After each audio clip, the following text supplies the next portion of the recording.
Blake Lively, guys. The reason why I want to talk about it is because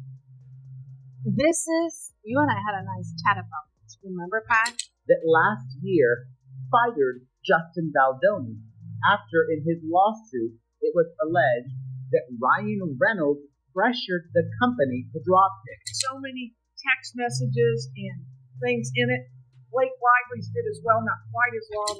Lively's team has now responded to Justin Baldoni's team responding to the... Blake Lively's legal battle with Justin Baldoni has escalated into a full-blown PR war.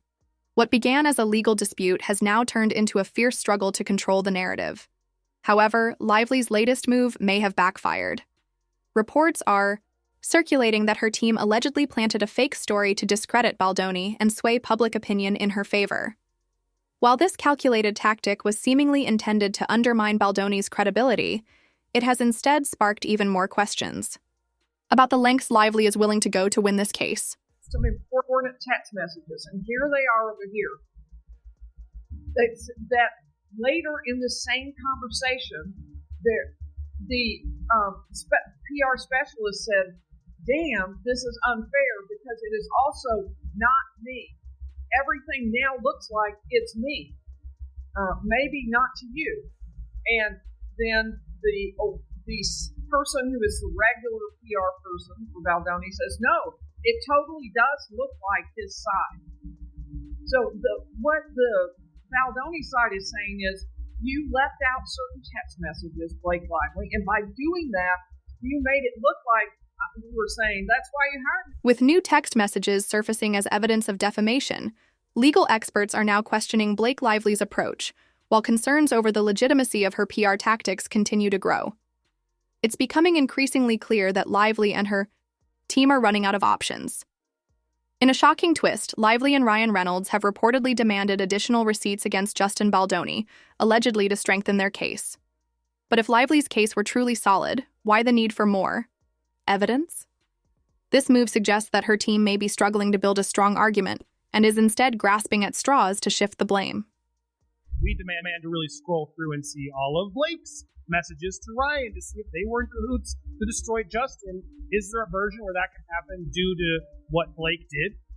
My best guess, and I don't have facts to know this for certain. My best guess is that Jones took the phone of the people if they worked for her, arguing that was a work phone and work property. So if she was paying for the phone service, if she paid for the phone, if it was predominantly used for work and she got it, that's probably legitimate employer action to go ahead and get that phone. Although it's arguable if she had resisted and said, "No, screw you, I'm not going to get the phone," that would be a long court.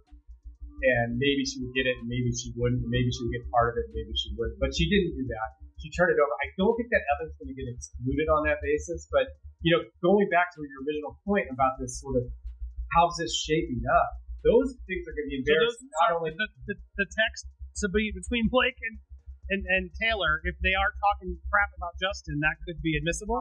100%. 100%.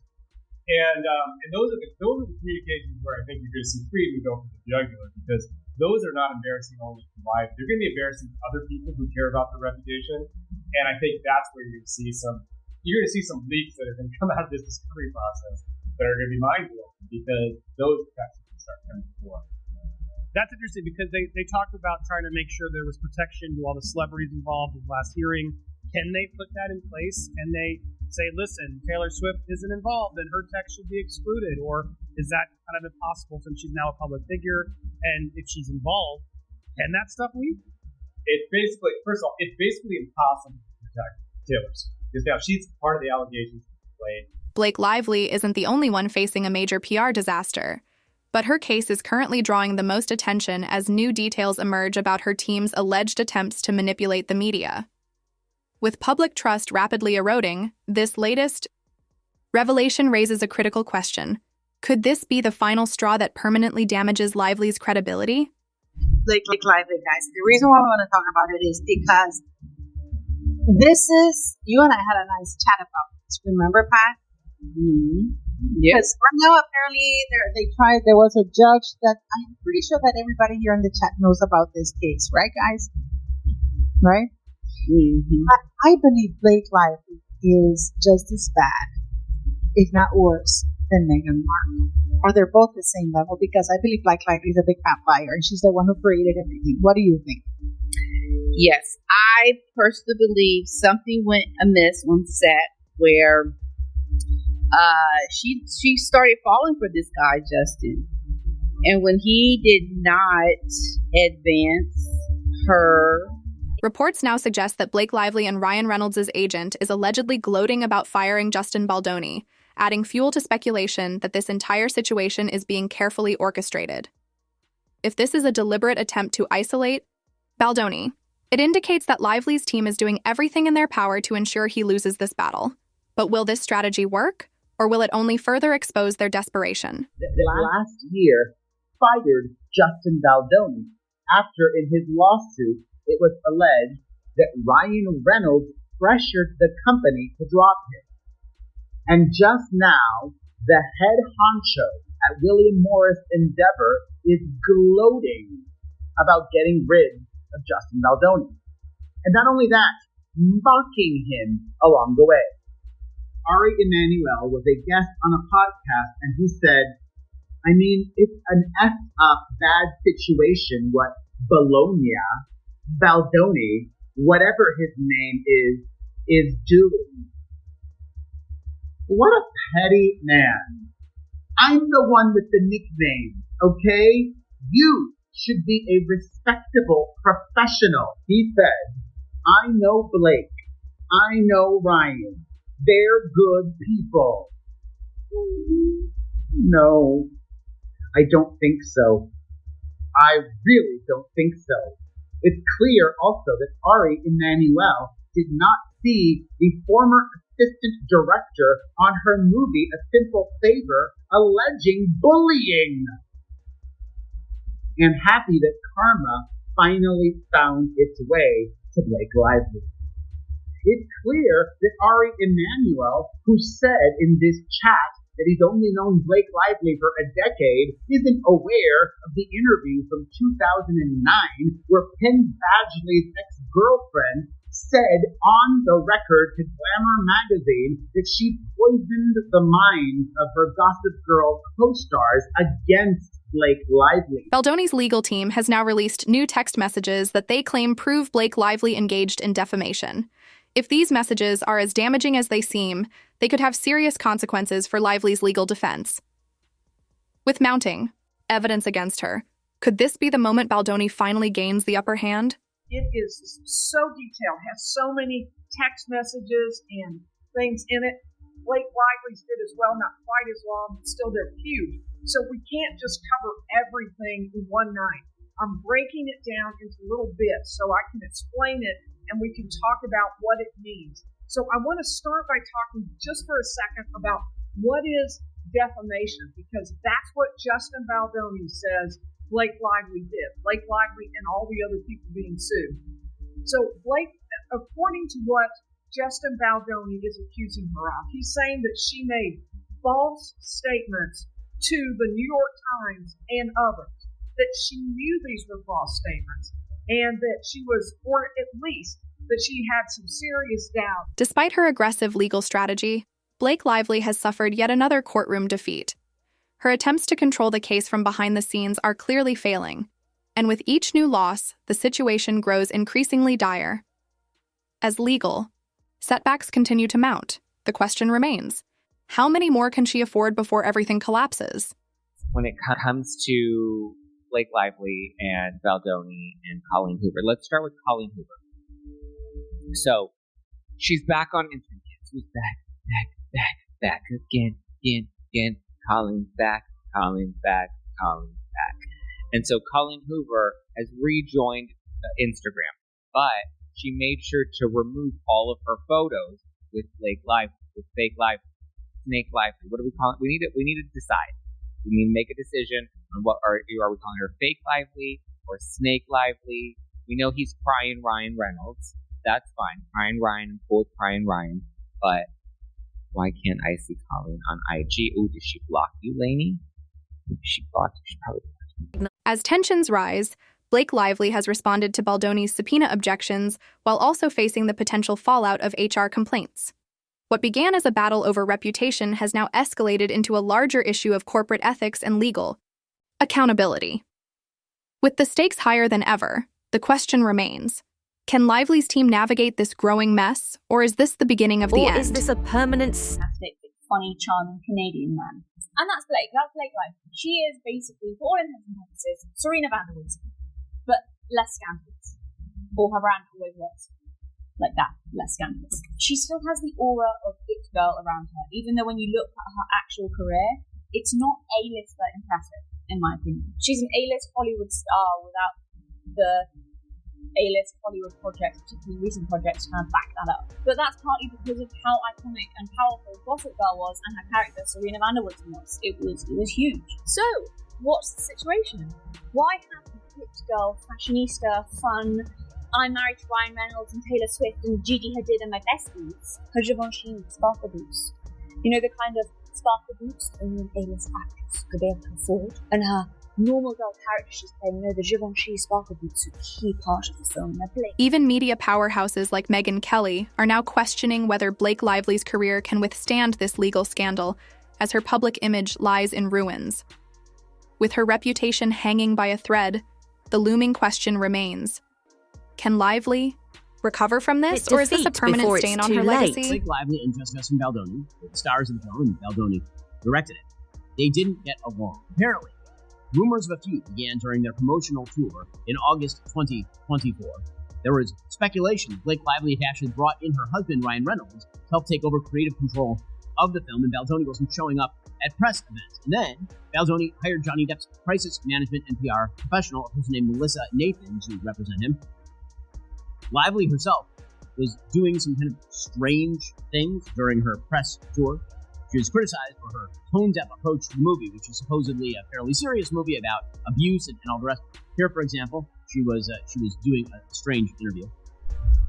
For people who see this movie, who relate to the topics of this movie on a deeply personal level, one of Blake Lively's biggest concerns now is that her PR crisis is spiraling out of control. As her credibility continues to erode, she risks losing movie deals, brand endorsements, and facing mounting legal fees. With so much at stake, the question lingers. Could this scandal ultimately cost Lively everything? It's just as important to say, okay, I believe in this, and that's why I'm standing up for it, and that's why I'm not being difficult. And then there are other moments to go like, can I be asked in the room? Like, what is happening here? I would show up on a set, knew that they just wanted me to show up and look cute and stand on a little pink sticker where I'm supposed to go and say what I'm supposed to say. But I also knew that that wasn't fulfilling for me, that I wanted to be a part of the storytelling, that I wanted to be a part of the narrative, whether that be in the writing, in the costume design, in creating the character. And sometimes I had directors or producers or writers who would welcome that and invite that once they saw that I was able to offer that. And sometimes I would have people who really resented that because they were like, we just hired you to be an actor. Yet when I went in the meetings, I would just seem like I'm just there to be the actor and ready to get the gig. I wouldn't reveal that I actually need to have authorship in order to feel fulfilled. So I think that for them, sometimes that might have felt like a rug pull because you're like, you're trying to assert yourself into something that we didn't hire you to do. More and more industry insiders are acknowledging that Blake Lively's case is falling apart. With key players distancing themselves, multiple courtroom defeats, and increasing skepticism about her claims, it's becoming clear that she's in deeper trouble than anyone anticipated. The question now is, can she secure a last-minute legal victory, or is this truly the beginning of the end? These are supposed to be investigative journalists. When you see them at 9:47 at night send an email on a Friday night before a holiday, right before Christmas, they send the email and it warns them that we're coming out with a story that we're going to publish by 12 noon Eastern the next day. So you basically right there have 14 hours to respond to this. If you're not looking at your email at 9:47 at night Eastern time, you might even pass that up until the morning, right? Say that they reviewed thousands of pages of text messages. Unbelievable. And if they did, they would have come across the text messages that had emojis removed, that skewed the meaning of various emails, other emails which were taken out of context. In what some are calling a shocking attempt at distraction, Rumors are swirling that Blake Lively is desperately trying to land the role of Britney Spears in an upcoming biopic. Is this her way of shifting attention away from the lawsuit, or a genuine career move? Either way, it's becoming clear that Lively's tarnished reputation may make it harder than ever for her to secure high-profile roles. I mean, when do you see the New York Times publication? These are supposed to be investigative journalists. When do you see them at 9:47 at night send an email on a Friday night before a holiday, right before Christmas? They send the email and it warns them that we're coming out with a story that we're going to publish by 12 noon Eastern the next day. So you basically right there have 14 hours to respond to this. If you're not looking at your email at 9:47 at night Eastern time, you might even pass that up until the morning, right? Say that they reviewed thousands of pages of text messages. Unbelievable. And if they did, they would have come across the text messages. We live in a digital age. You can't trust everything that you see. Why couldn't the New York Times ask that question? I'm blaming the New York Times for participating with Blake Lively's publicists and engaging in this campaign where they actually were part of facilitating the complaint getting filed with the CRD, which is the Civil Rights Division, and knew the complaint was getting filed, encouraged them to file the complaint, had a copy of the complaint before it was filed, and once it was filed, they went with the story. We did respond, and we challenged actually the veracity of the story, and we challenged actually the veracity of the text messages, and specifically said that those messages were cherry-picked. Blake Lively is running out of options fast, with new reports suggesting her team is actively fabricating information, defamation claims continuing to pile up, and legal losses mounting against her. It's becoming clear that this case is spiraling into a disaster far worse than anyone could have anticipated. Not a single photo with Blake Lively or Justin. And then she has her Watch What Happens Live photos of when she was on Watch What Happens Live with Emily Simpson. Do you think Colleen Hoover made that production company because she thought that she would get the rights back to It Ends With Us to make a movie with Blake? No. So there are a lot of these theories, right? So that's one of them, Rose is Wild. I don't think that she intentionally, Colleen Hoover, made her new production company in any relation to the drama or fallout of It Ends With Us. I think she saw that her books were becoming really popular, and so to protect herself and put more money in her pocket rather than to sell the rights to somebody else, I think that that's why she created. Rather than focusing on clearing her name, Lively's team seems to be scrambling for last-minute damage control, but each new move only appears to backfire. The evidence against her is stacking up, and even legal experts are now questioning how she'll escape this mess unscathed. The big question is, will she continue to fight, or will she finally admit defeat before it's too late?